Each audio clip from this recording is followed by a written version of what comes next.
Today's episode has been brought to you by Offeringtree. As a podcast listener, you get a discount code for Offeringtree. That's over at offeringtree.com/Shannon. And what is Offeringtree? I am talking about it quite a bit these days because it is literally my favorite all-in-one platform for yoga teachers. Yoga teachers can build websites on there. They can schedule classes, take payments, share offerings, create memberships, host their video classes, book people in. All of the things that you do as a yoga teacher are a lot easier when you're using Offeringtree. So again, it's offeringtree.com/Shannon for a special discount just for our podcast listeners. Hello and welcome to the Connected Yoga Teacher podcast. If you're listening in real time, it's April of 2022. I get really excited around this time of year because I know that spring is here and gardening season is on its way. If you're new here, I'm your host, Shannon Crow. I use she, her pronouns, and today I'm practicing and learning as I go how to share my social location in my introduction. So forgive me if this is a little bumpy. Here goes. I'm a cisgender middle-class woman living in a white, average-size, able body. I'm a citizen of Canada. I own my home, which is on native land known as the Bruce Peninsula in Ontario. This land was cared for by the Anishinaabe, Odawa, and Mississauga people long before my ancestors arrived here. I speak English. I went to college. I can afford mental health therapy when I'm struggling, and I feel really supported by friends, family, and my partner, Sean. And speaking of therapy, that's my random fact of today. I actually started going to therapy when I was 15. That was back in the day when we had therapists at the school. I was in high school. My parents were getting divorced when I was 15, and it was actually my cousin. So shout out to Samantha who told me, you know what, there's a really great counselor in our school. Check her out and go and see her. It helps a lot to talk to someone. And I've never quit going to therapy since then. So 30 years later, I still very much appreciate, value, feel very privileged to be able to go to therapy when I feel like things are a little bit tough. It's not like I go every single week or even every month or sometimes even every year, but I know it's there when things feel overwhelming to me, which they can sometimes. Because I'm also a mom of 3, a yoga teacher, a podcaster, and founder of Pelvic Health Professionals. Lots is happening in my life, as is your life, I'm sure. I just wanted to share that as a random fact because I feel like it's important that we chat about mental health and therapy. Alrighty, this podcast was created for you so that each and every week, as you are doing the work of a yoga teacher, as you are running your business, planning your classes, serving your students, I wanted you to have a place where you can come and connect to information and inspiration that will support you. This week on the podcast, we're talking about social location. So I shared a brief example in the intro. You're going to hear more about it. If you're wondering, what is this and what does this have to do with teaching yoga? This interview is going to be very interesting for you. And I just want to say, I was also in the exact same place when I first heard someone talk about social location. And I'm wondering if it was Raudhah. It might have been Raudhah. It definitely was in around the same time where I was taking more workshops, trainings on social justice, diversity, equity, inclusion, and started to hear people introducing themselves using social location. And I had some questions. And I met Raudhah, who's our guest, virtually at the Yoga Teacher Conf in 2020. It was supposed to happen in person. As all of you know, everything changed. A lot moved online in 2020.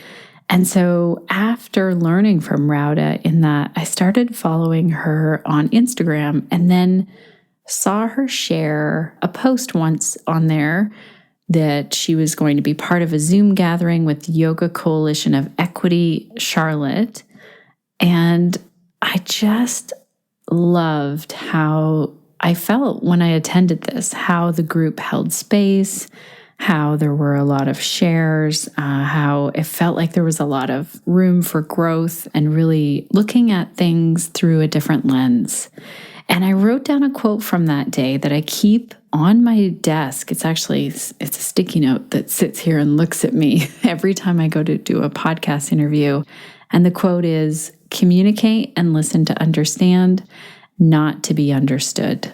This serves me so well as a podcast host, as a parent, as a partner, as a friend, and also as I'm learning things like social location. So let's get to know Raudhah a bit more. Raudhah Rahman describes herself as connecting people with their voices, whether that's through web design, teacher training, or a yoga class. As a yoga teacher, Raudhah practices disruption as a way of creating conditions of wellness for us all. She's a self-taught website designer whose business, Wellness and Websites, was born after she lost her job as a yoga studio assistant because of the pandemic. Raudhah's main focus is providing websites and branding services to folks who want to embrace all of their identities and share their value-driven work with others. I really learned so much from Raudhah in this interview. We talked about the definition of social location and where we use this as yoga teachers. And Raudhah also shares more about the importance of recognizing and questioning our privilege and the responsibility that we then hold when we have privilege in different areas. So from a yoga philosophy lens, we also looked at how the 8 limbs of yoga intersect with social location. I love that. And how we can deal with mistakes when we make them, because we all do. There's a lot more that we talked about in this interview, but I want you to hear it right from Raudhah. So let's dive in. Oh, but wait, before we do that, I want to give a shout out to one of our listeners and a shout out to our sponsor, Offeringtree. Last month, we actually did a live Q&A call with Alex of Offeringtree, and there was this amazing question that came up from one of our podcast listeners, which was, does Offeringtree support memberships? And I was blown away with how much Offeringtree has built in regards to having a membership option on there.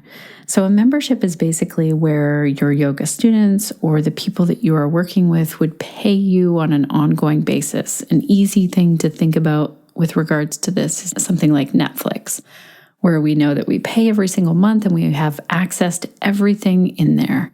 As yoga teachers are moving more and more online these days, I see the video libraries building up that yoga teachers are creating. So it only makes sense that at some point you could say to your students, you know what, all of these online videos can be yours. Here is the monthly membership price or the annual membership price, and that will give you access to these different things. So if you've ever thought about starting a membership site, I'll make sure to include a link so that you can see the Q&A call that we did with Alex from Offeringtree. And also, if you go to sign up for Offeringtree, make sure to use our coupon code. It'll save you a bit of money. Offeringtree.com/Shannon. I also want to give a shout out of thank you to Stephanie Smith for leaving a comment in our Facebook group. I posted something, I can't even remember what it was that I had posted, where I had a lot of questions still.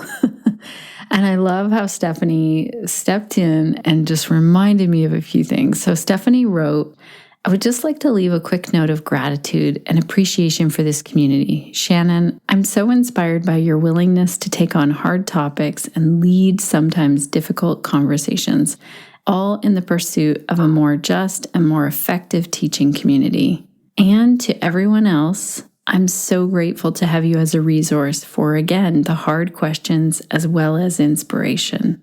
Stephanie goes on to say, finding this podcast during my teacher training was so impactful in how I think about teaching and how I ultimately show up for my students, and I am so thankful. I hope that despite the questions and stresses spinning around in your head at this moment, you will take a moment to appreciate what a gift this group is, because it is special. So much love to you all. And then Stephanie goes on to share a quote by Morgan Harper Nichols, which is, "You do not have to have all the answers to breathe deep and keep going."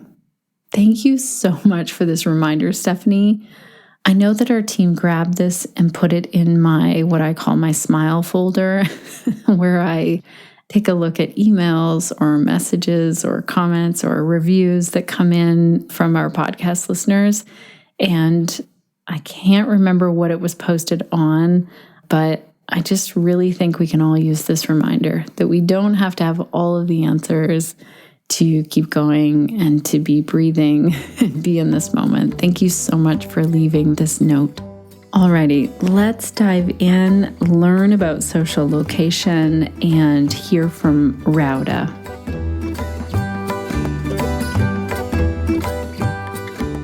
Welcome to the Connected Yoga Teacher podcast, Raudhah. It's so great to have you here today.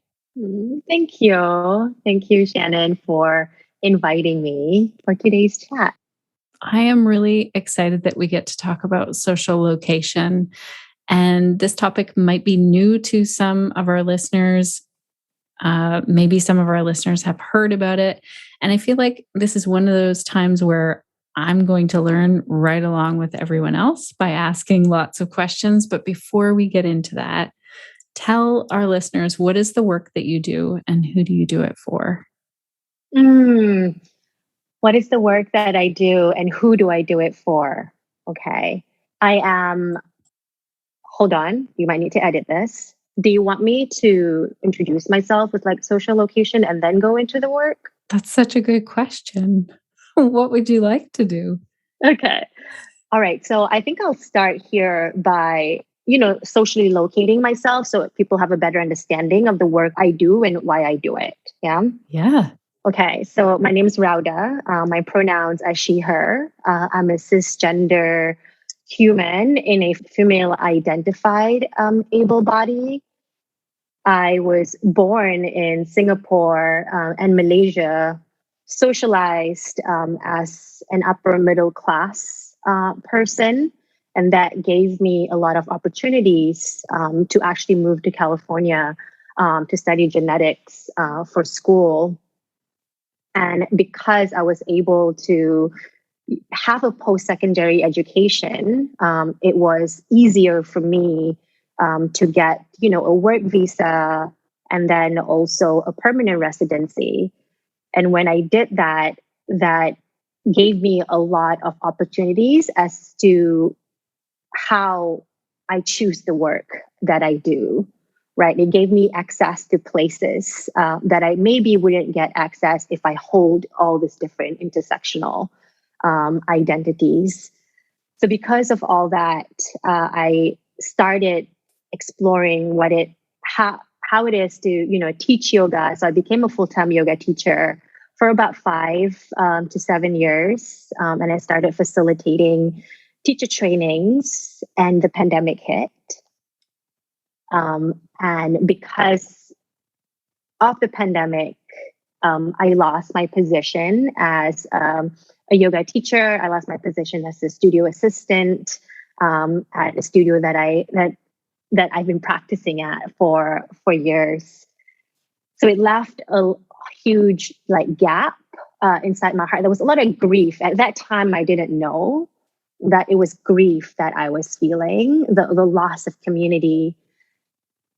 And because of that, I started shortly before I was laid off. I was starting to, help some teachers with their Instagram, and I was designing my website because I was preparing for hosting a retreat in Malaysia. So I was starting to do that. So when the pandemic hit, it really gave me a time to kind of figure out what I wanted to do. And I understand that that's a privilege by itself. So I started digging more into learning how to build websites. And that really lands me to where I am today. So I taught myself, how to design and how to brand and how to, tech stack, all of the things, how to connect, your email marketing to your website and your Google Analytics and all that jazz.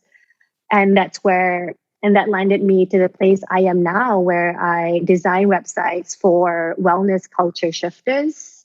And I do that by, providing them a dope ass website and really understanding that they come to their work because of the identities as a whole and their desire to disrupt the dominant narrative of what wellness is. And I think me having an understanding of that creates a much braver working relationship, I feel like, and also an understanding of that every day is different, and every day, like, different identities of ours are impacted. So that's where I am today, and I still facilitate teacher trainings down in Durham at a studio called Yoga of Ease, and I bring the work of social location in those trainings as well. That was a long answer. Oh, I'm so glad that you shared this long answer. So you said a couple of things that I want to remember to come back to. One was privilege. You called that out as you were talking about your journey and also your social location. But before we get into that, let's talk about, like, what is social location? Yeah. And I want to share, I'll answer that by sharing Michelle Johnson's definition of social location. And she says that social location is a practice used to reflect on the groups you belong to because of your place or position in history and society. And I love that she used practice,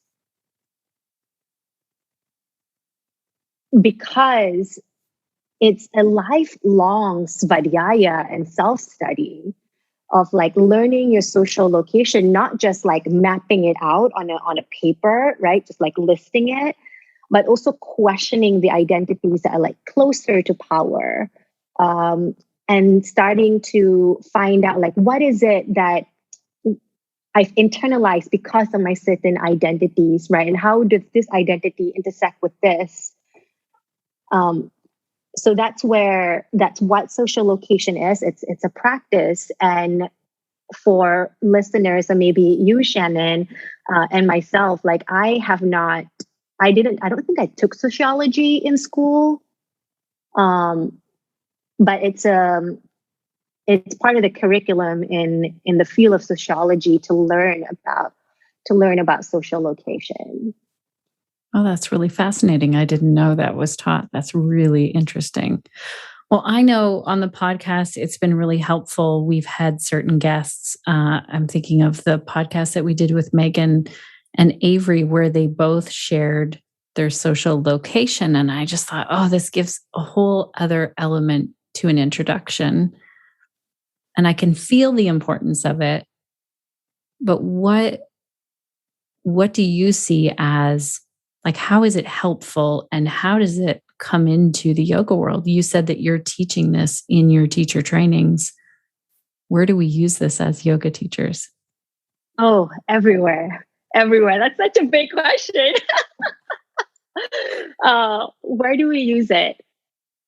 So I'll start maybe speaking from the context of, yoga studios and in the yoga teacher training. So I'll start there just to kind of narrow down the context a little bit. So when I started learning the practice of social location in the teacher training, what we do is that, I talk about how, individuals are operating within, an institution and operating within a culture, right? If you think of culture, we think of culture as like the tapestry and fabric of humans, how we communicate, how do we respond, how do we, gather together, right? It's what makes up culture. And gathering spots can happen by design in institutions.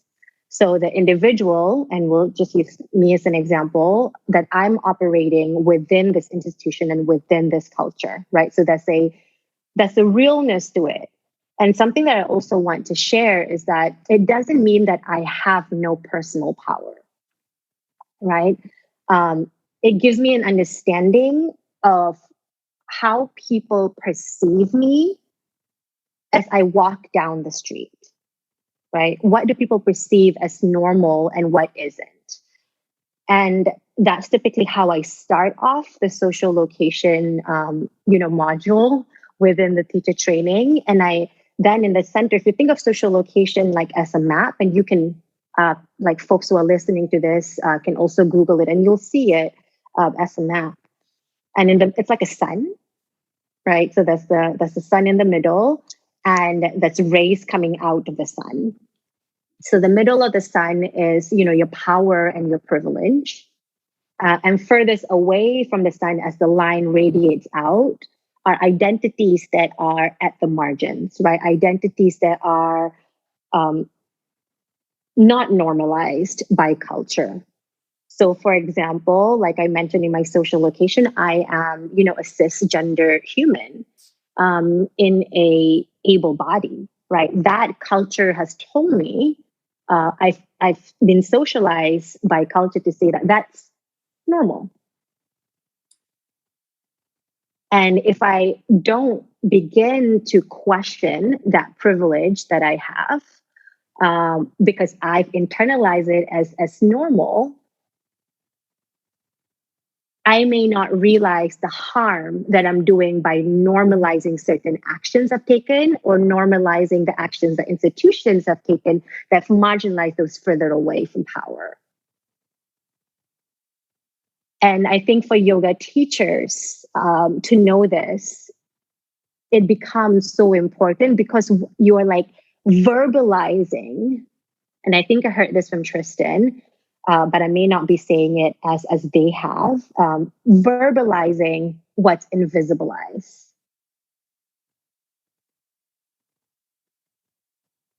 And one of the identities that I have been reflecting on is me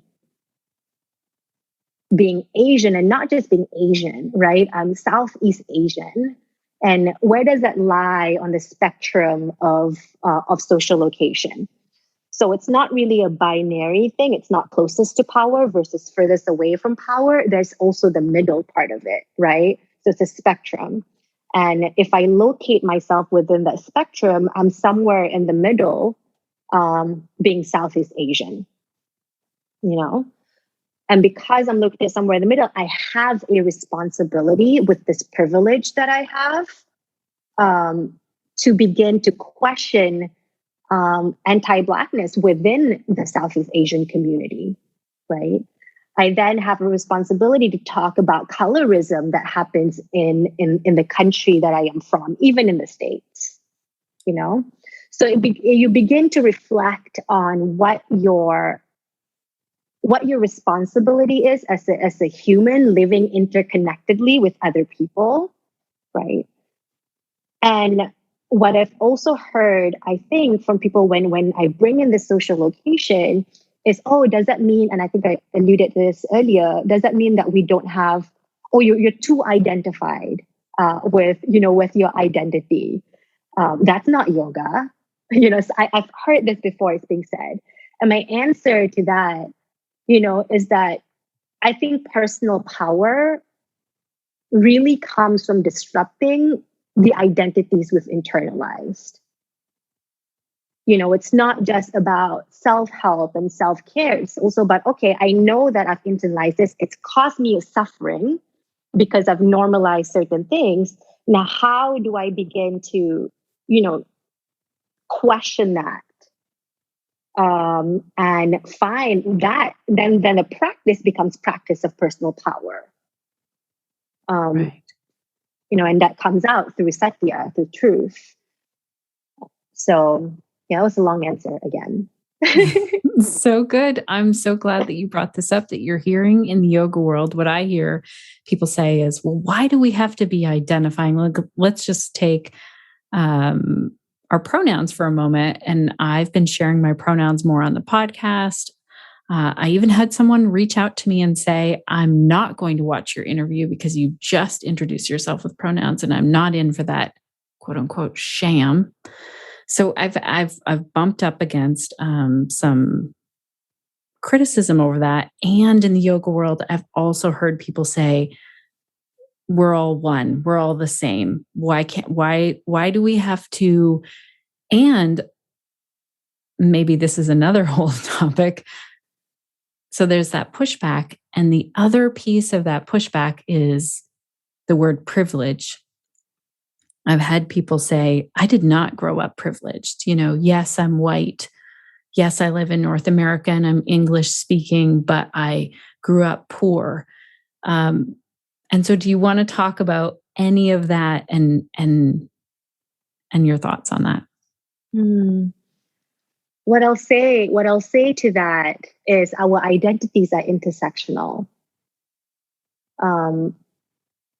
That we, this is not my identity, but let's refer to this imaginary person, that says, they are white, all the different identities, but hey, I wasn't privileged because because I was poor, right? And one of the biggest lessons I think I would invite people to question and to continue reflecting on is we've internalized, that means we've probably internalized wealth and we've internalized class, right? What we don't realize, and Alok speaks to this in their podcasts, and the question is so simple, and I hope this will answer the question, is, are we fighting for privilege? Are we fighting for freedom? Because if we're fighting for privilege, then we will continue on holding on to identities that is giving us access to certain places. But if we are fighting for freedom, then we are, really looking at who are at the margins and saying what needs to be said, healing what needs to be healed, disrupting what needs to be disrupted, so that those identities at the margins are visibilized and not normalized.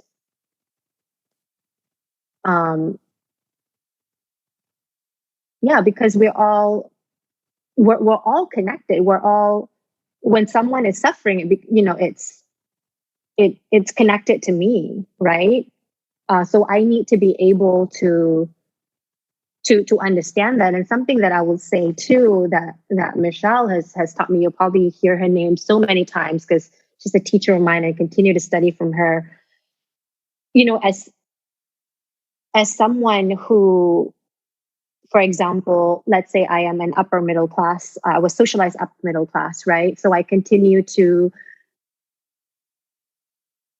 learn about what it is to be, I continue to learn about folks folks who don't have a home, folks who are poor, on the margins. I learn about that, but I don't have that lived experience, right? So learning the social location to folks who are like kind of brushing up against it is the first ask. I think the first is to acknowledge that we're brushing up against it, right? And why are we brushing up against it? And how are our lives different than the people that don't have the same identities of us? I think if we begin to step into that, we'll begin to have more compassion for the suffering that's happening in the world. Because at any given time, there's suffering happening, right? And it's not for us to escape. It's not to bypass the suffering of the world, but it's an invitation into, there's a lot happening in the world. And if I can, for me at least, if I can understand what's happening again, I'm not living it, I'm learning it, which is completely two different things. Then I can begin to, bring in my practice, my spiritual practices into strengthening that muscle, right? Muscle of compassion instead of like, not today, not today. And we also get the power to like choose, what to respond to as well. So I want to name that as well, because there's a lot of things happening in the world and I'm not responding to every single thing, right? So I want to be clear that I am human, and that I as well choose what to respond to. And maybe there are some nights where I'm like, not today, not today. And then go back to the spiritual practice, go back to the yoga practice, and create some capacity to be able to do that again. I love this idea of going back to your yoga practice, going back to what fuels you, your spiritual practice, and then your words, creating that capacity. That's so important right now. If I do a quick scroll on Instagram or look at some challenges that yoga teachers are facing and sharing, it can feel like a lot. So thank you for naming, like, find a place where we have that capacity. Also, we'll include that wheel, that sun, that diagram that you talked about, power and privilege. Are all of the identifying things of social location on that, or are there some that are missing? That's such a great question.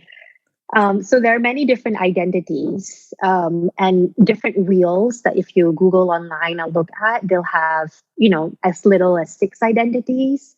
And some will have more because, we're living in this human body and like we have more than 10, 20 identities, right? Visible identities and invisible identities. So it depends. Some are a little bit more nuanced, and some are a little bit more general. And people can also create their own.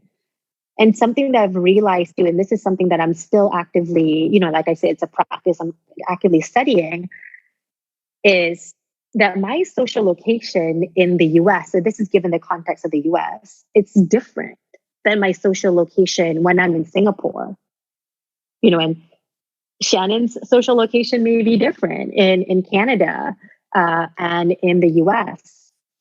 And this becomes, I think, such a personal practice for me because I've moved to different countries. So something I'm sitting with too, and like the question I have is, how important is this practice for people who are immigrants, people who have moved, right? Because we've had to assimilate. I wouldn't apologize for saying we, like I've had to assimilate many, many times. And what if I knew about social location? I could understand why, where am I assimilating and why am I assimilating? Because typically when you assimilate, you're trying to move closer to power, right? And then where's the beautiful tapestry in that? If you're just trying to all be the same. It's so true. Oh my gosh, that's so true. When you talked about social location, US versus Canada, right away my mind went to like free healthcare, which is something I would not have thought about on social location, but it does impact the conversations I have with people or the conversations I've had with people around maternity leave. Here in Canada, we get 12 to 18 months of maternity leave.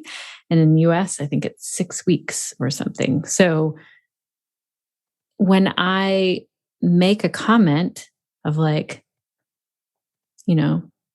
enjoy your maternity leave or something, it means something very different in my experience than it does from someone from the US. They're just trying to get their childcare in order. Whereas me, in my experience, we have that full year of like enjoying time with baby.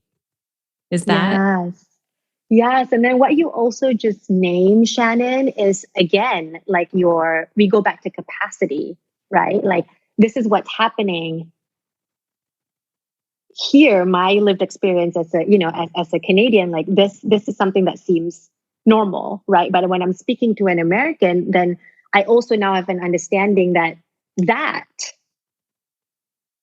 shouldn't be normalized. The very short time of maternity leave, what more paternity leave, right?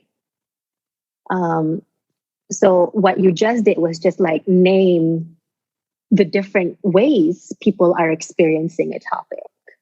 Right. Because they have different identities. Something part of the social location wheel is also citizenship. Right. Right. So as we talk about that, we talk about if you are a citizen of, let's say, let's take in the context of the US, if you're a citizen in the US, then you're closest to power. You have the right to vote, right? You can change some things in the system. And if you are a refugee, you are impacted by the immigration policies in place without having the power to vote. Right. And then you have everything in between that as well. So likewise with, a citizen of Canada versus, maybe someone on the outside and on the margins. Of course, I'm not from Canada, so I can't speak to that. Yeah, even my partner is a permanent resident, and we looked at the power privilege wheel, and I was like, let's do this for you. Let's see where you're at. And, he's so close to that. I was like, oh, like, we were making a bit of a joke of it because I'm like, oh, look how you're winning. Like, you're a white male, all these things. And part of it was, okay, you're not a citizen of the country you're living in. You're not a permanent resident. You can't vote yet. Mm-hmm. Why do you think it is when we look at the self-study, when we look at the Svadhyaya, like I'm hesitant to even say that we were joking about this, because it does push a lot of buttons. We're facing an election right now. We're coming up in a few days. We're all voting here in Canada. And there are some buttons being pushed around power and privilege. Is it what you said? Are we fighting for privilege or are we fighting for freedom? Yeah. Yeah. And I just want to make sure that people know that those are not my words. It's Alok's words, and they are phenomenal speaker. Folks haven't listened to any of their talks and their podcasts, and definitely follow them on Instagram. It's great. We'll make sure to link to Alok. Yeah. I learned so much from them on Instagram. It's like book reports upon book reports. It's amazing. Absolutely. Absolutely. And then something that you mentioned, yes, the quote comes back and it becomes a point of friction, I think, for identities that are closer to power, because when normalizing happens, a byproduct of that is comfort. So we get comfortable, right, with the identities, and it's like you're snuggled up in a blanket, when it's cold outside, and someone pulls the blanket of you, you're like a bit of a shock, right? And when you're in a bit of a shock, you tend to respond in a way that's triggering, instead of maybe, and you don't really think straight either. There's a little bit of like a trauma response to, which then leads me to think that a lot of times people that are closest to power and privilege maybe never begin to, I shouldn't say this because I don't have the, let me hold up. Let me back up. I'll say for the identities that I'm closest to power, right? I've never questioned, because it's normalized, like, what does it mean to be able-bodied? What does it mean to be cisgender? Right? I've kind of just accepted it. And I think questioning that and questioning that identity that, I've grown up with for such a long time, like it really kind of breaks apart your core beliefs, because, your identities kind of have intertwined with what your beliefs and what your values are. So when you begin to question that, especially if you're very comfortable in it, then it's like a shocker to you. And again, I bring this again, but as privileged identities are being shocked people at the margins are living the impact of this. Right. Right. That's so important right now because I've heard people saying, oh, I've heard people who are closer to that power say, this work is too hard. It's too overwhelming. It's too difficult. I can't change all these things. I can't look at all of this. And when someone in that place of power says that, and I have felt it as well, I just want to call that out. I've felt like, oh, why do I have to include this in? Like, why do I have to also think about this?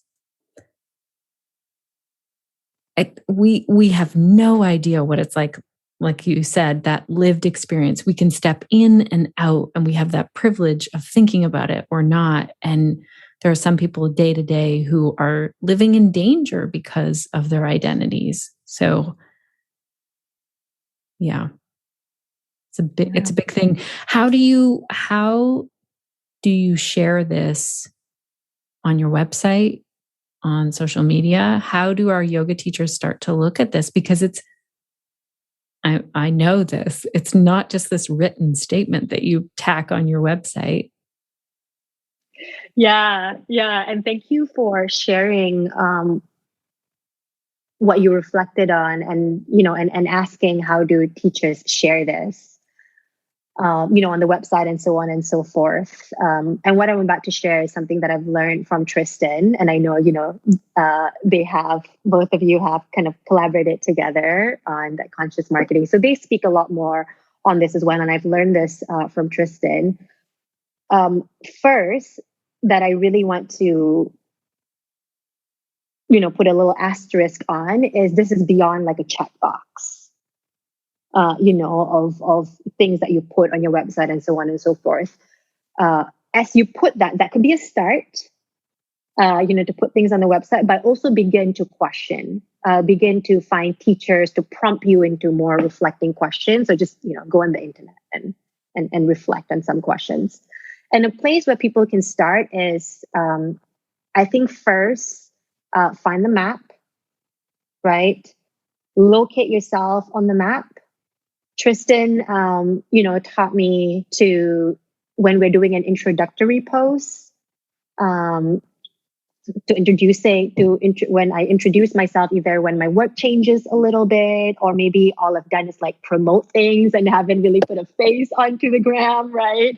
So when I introduce myself, to name the identities that I have, and I'll share too that when I do that, it's so intentional, in the way that I'm introducing myself. I have only began to scratch the surface of like what my role is now that I know my social location. And I'm like hot off the press with an immersion with Skill in Action through Michelle. And one of the things that we were prompted to us, and I'm still reflecting on this because I don't have a complete answer just yet, was how does the 8 limbs of yoga connect to the identities that we hold? So it's a big question, right? So as a yoga teacher, we can do that our whole life to begin to answer that question, right? And perhaps maybe as we theme a class, or we are sharing a description of a class, when we put our about in our bio, right? That's the reason why we come to yoga. That's the reason why we teach yoga. And we do explain that in the about section, right, of our website. And that could be the start of your paragraph. You don't have to name all the identities, and you can if you want to. You could name some, and then maybe those identities are why you are doing what you do. And it could also be all of the identities are why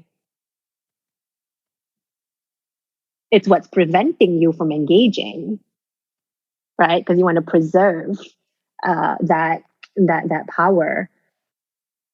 But, it does involve, studying and reflecting. And it's such a great way to journal to and begin to understand how do you care for yourself? Because all of us, I think, I wouldn't say all of us, but I think we all have intersection identities, right? And maybe we've been conditioned, we've been conditioned to accept that everyone must be cisgender. Everyone must operate on a gender binary. And how harmful has that been? Yeah. To all of us. And we like judge people, by operating under the binary. And people closest to power also can also begin to like understand how has it affected them as well. And I think one of the ways I see it as impacting the identities that I have closest to power is like I feel protected and I feel sheltered and I don't understand how much I'm suffering by like operating in like this, like in such a small space, this narrow margin, when the world is vast, right?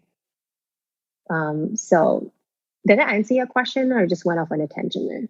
No, that answered it so well. And I want to come back to a few things that you shared, like how it can be shocking and it's like having a blanket pulled off you and that feeling when we're faced with something. I feel like Canada faced that when we started finding graves of Indigenous children at our residential schools that were created here. And Canadians love to go along with the identity of we're nice and we're kind, and then it was very shocking for so many people, not the Indigenous people that weren't being listened to for years and years, but very shocking for people who, and I can speak for myself, it was really shocking.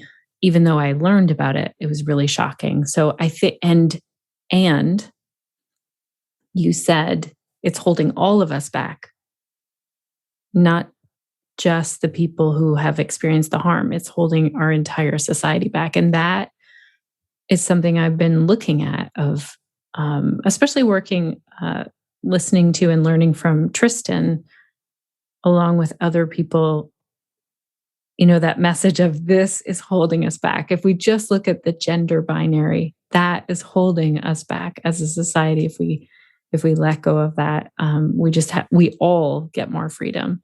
When we let go of this is the only way you can be walking around in the world. So it takes some work to dig into this. We don't just put this statement up on our website. And I love how you said it's a practice. And Tristan talked about this in conscious marketing. That's one of the easiest ways to do it, is do one of those social media posts where you're introducing yourself and stick a couple of those in there. I started practicing this last week, and it felt uncomfortable to call out the native land that I live on, or the Indigenous land that I live on. And there's a really cool website. I know you know about it, native-land.ca. Can you talk about ways that we might just step into that? Like some tips or tricks or things that you see yoga teachers doing in that practice to make it a little bit easier? Stepping into sharing the native land, or stepping into anything. Like for me, I am going to talk about it more on the podcast soon, but I want to have a guest on to talk about it. Someone did come forward and say to me, I think it's really important that we start to call out the native land that we're on. And I was like, really? Because I'm so into looking at cultural appropriation right now, and that this practice has been, was really invented by people of color. And like, I feel like I'm at my limit of the things I can share. And I had a private conversation with someone and then came to this place of an apology. Like, I'm sorry. I didn't have the capacity to look at this. So I guess I'm asking, how can we practice this knowing that we're putting it out into the world and it might be uncomfortable? I feel like I say this all the time. The way to practice it is to start. And when you start, give yourself grace and start small. That's why I started with my name is Raudhah, my pronouns is she, her, right? And that was the extent of what I knew. And I started to learn from people. And then I continued, right? So it's not a one-time deal. As someone who has privileged identities, when I begin to name identities that I've been marginalized in, identities that I've been privileged in, especially the privileged identities, like I'm going to be called in. I'm going to make mistakes. For damn sure, I will, you know? And if that happens, and it will happen, what an opportunity, right? That is like, okay, this person said this. What am I feeling? Why am I feeling like my heart is beating so fast? Why am I feeling all these things? And then I explore that a little bit more. And then I start thinking, and typically when that happens, I've internalized some things. So one of the things, and one of the things that I've internalized is the immigrant identity. And I'll share this with people, because when I first started learning social location, I just named, I'm an immigrant, right? But I'm very privileged immigrant. I had a work visa, I have a permanent residency. And because of that, I didn't name this identity. I've always named this identity as I'm an immigrant.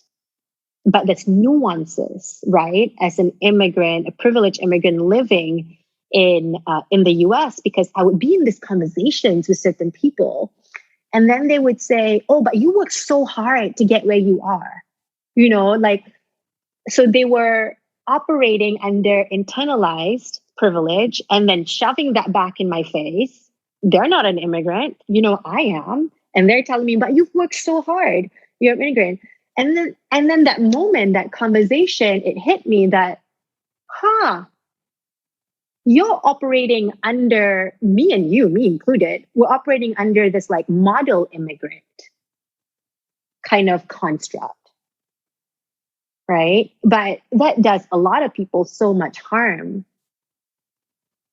because there's so many nuances to being an immigrant in another country. So it depends on where you came from. Like there's class associated with it, there's wealth associated with it, right? There's so many things. So to kind of wrap this all up, back to your question, is to continue studying. You will be called in. And when you do not get defensive. Just say thank you, reflect, and continue the work. That's the practice of accountability is so, so important. And it's also, I feel like, a practice of brahmacharya, right? Your energy. Like you're given this opportunity to call, someone has called you in. Now you have the opportunity to question. And then how do you, when you lash out at someone, so much energy is being done doing that. Sometimes lashing out is necessary, but it's just so life-giving and energy-giving to be able to sit down with these questions. And normally when someone calls you and it's out of love, it's actionable love. This word, I think, has been shared, has been defined in so many different ways. And it's people love you. And typically, like, it's the people that I'm in relationship with that will call, me in, and I need to listen to that and attend to that, not just for them, but also for myself. Right. And yeah. Maybe explain to our listeners the difference between being called in and someone just lashing out because I don't know how to word it, but when someone had this response to me saying, "Oh, because you've shared she, her pronouns, I'm not ever going to listen to this interview." That's not being called in like that. That is, and both can be scary. It can be scary to be called in, and it can also be scary to feel like, oh, I'm going to lose students or lose potential clients. So those are two very different things. And I love how you said the calling in is out of love, and we can learn from that. Do you want to talk about the difference or how we kind of handle both? Yeah, thank you for sharing that story and asking. And as I'm reflecting on how to answer this question, the first thing that comes to mind is the lack of curiosity, right? I think people, me included in this, tend to push away things we don't understand, right? And let's take just that example of, oh, you use pronouns, so I'm not going to listen to your podcast anymore, right? This person didn't even bother asking, hey, why do you share your pronouns? And then both of you could have a conversation about it. But that didn't happen because this person was, I don't want to speak for the experience of this person, but typically when people react in that manner, it's a trauma response of not being seen fully, of or not even knowing how it feels to be seen fully. And to the second part of your question there, where you said, oh, what if, people don't take my class? What if people don't show up for this because I am, I'm sharing my pronouns. Let's just, use that as an example.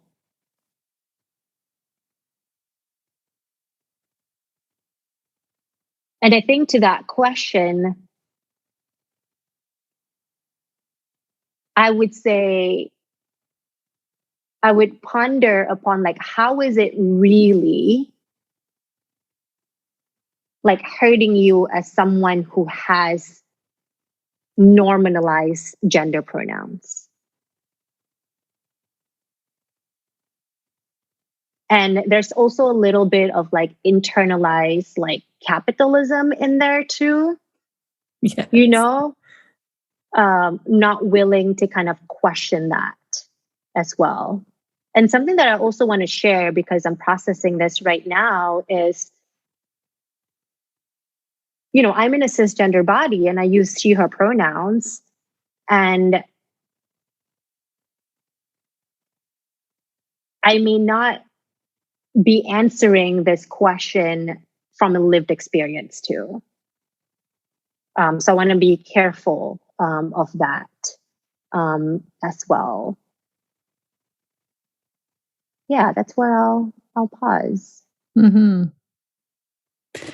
I can assure our Connected Yoga Teacher listeners, this person who posted this to me isn't even in my audience ever, isn't a yoga teacher, isn't concerned about social justice issues, isn't someone I want as a podcast listener. And that, I think that was the shocking thing, is that because I've shared on the podcast how I'm learning, and I've shared it in my emails and I share it on social media, the people who don't resonate with that have left. They're like, I'm out of here. And it just makes my work so much easier, so much more powerful. And if people are afraid, like, oh my gosh, I'm going to lose money because of this, I don't think that's actually a truth that happens. I think more people will be drawn to what you're offering. That's how I connected with Raudhah. I feel like I listened to you as part of a conference and I was like, oh my gosh, oh, this is good. This is good, and then I start following you and tell people about your work. And that's why we're having this chat today. Is there anything else that you wish that yoga teachers knew about social location? Anything else that I wish yoga teachers knew about social location?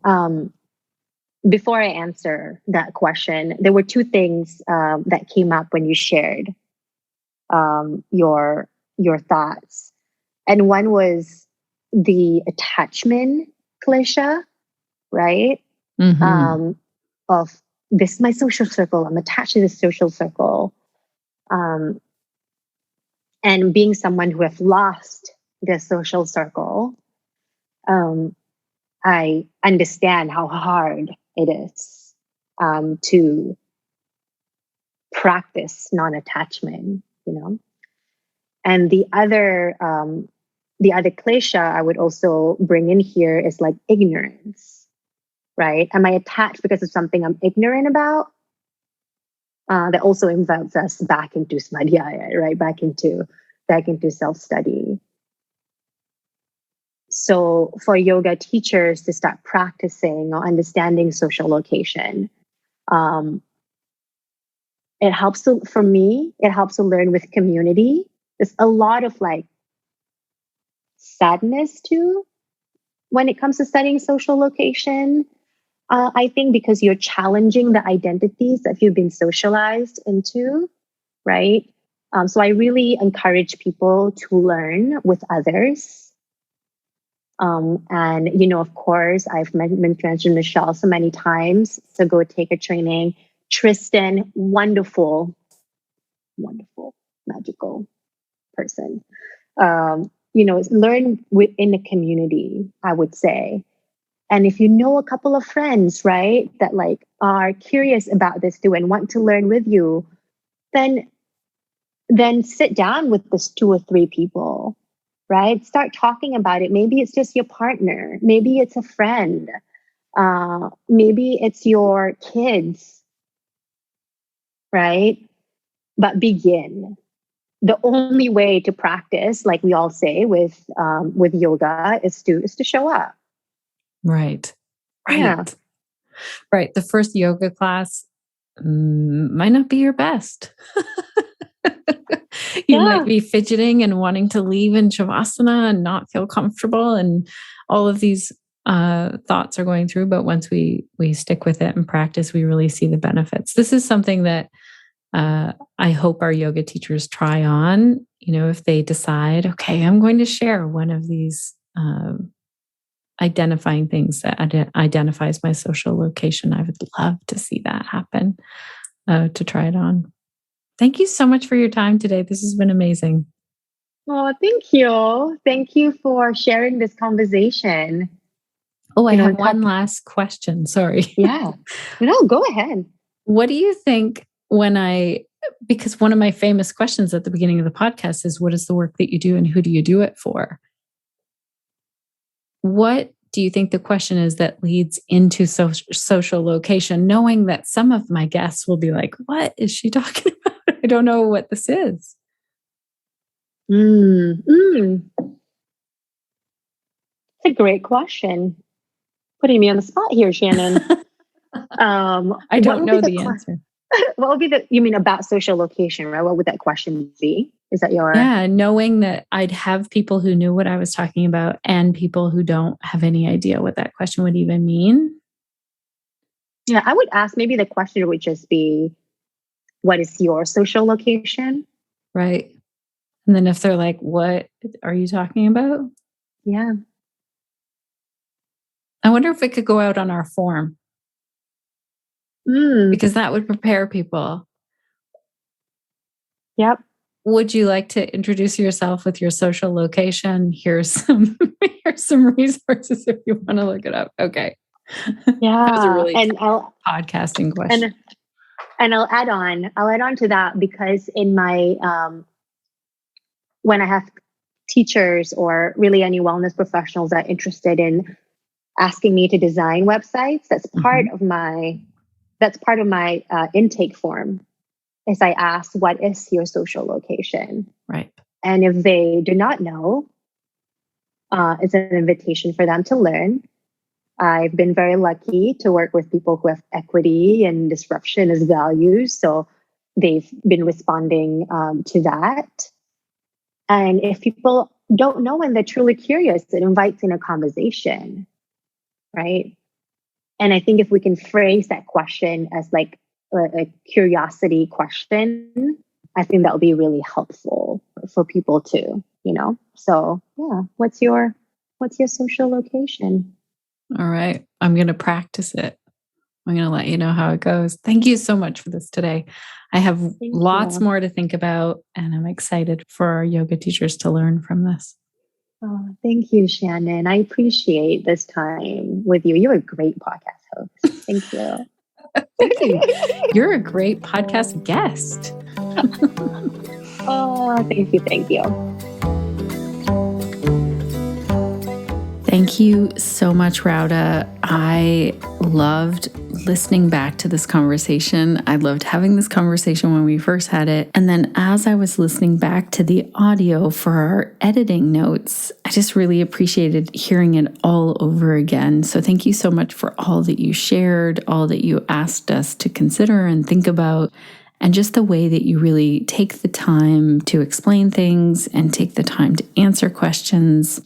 And also, I want to point out to our connected yoga teachers that I reached out to Raudhah today in an Instagram message and just said, it's been so nice to be thinking about this podcast episode that we recorded a while back, be releasing it, being able to listen to it again. And Raudhah said, oh, what great timing. I'm revisiting my own website and the information on there around social location.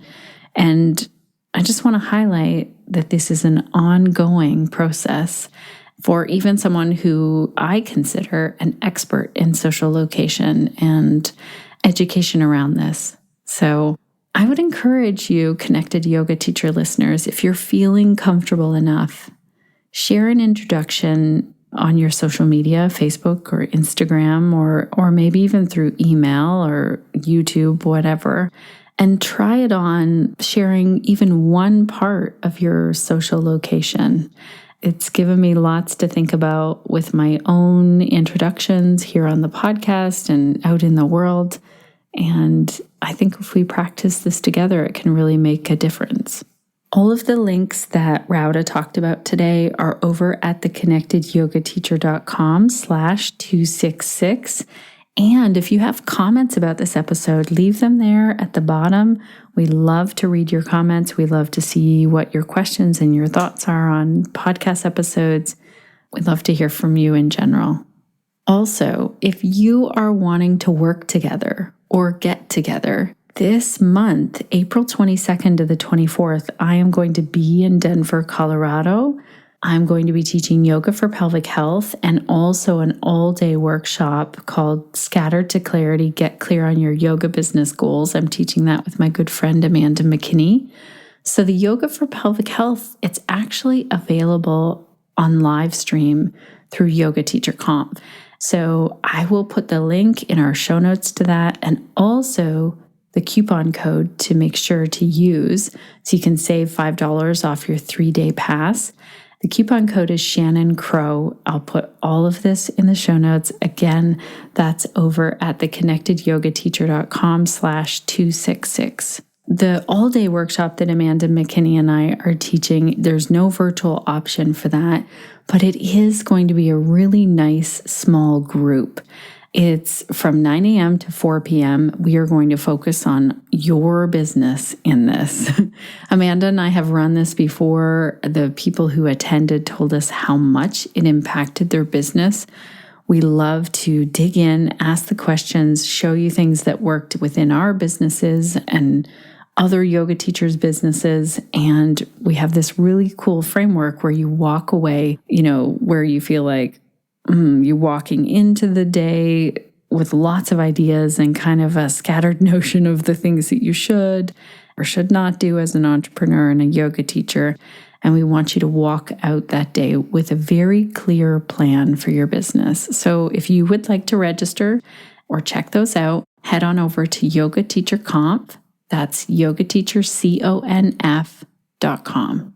And next week on the podcast, I'm going to tell you this because you're still here all the way to the end of today's episode. Next week on the podcast, thanks to your questions about this, because I offered to do this as an episode a while back, I am going to be talking about belly breathing. I wrote an article a long time ago. It got a lot of comments from yoga teachers and yoga students, and I want to share it here on the podcast. So I'm going to summarize it so you can listen on the go while you're cleaning or hiking or biking or running, walking the dog, whatever you're doing. Thank you so much to our team for producing today's episode, Suzanne, Crunch, and Sinead. You do so much behind the scenes, and I am truly grateful for all of you. And thank you also to you, dear listener, because this podcast was created for you, and you listening is what keeps it going. Your questions are the fuel for this podcast. Your ideas on topics and guests really make it happen. So thank you so much for being here. As we go into this week, I am so curious. What will you be doing to stay connected to yourself, your yoga practice, and your community so that you can share the yoga that lights you up?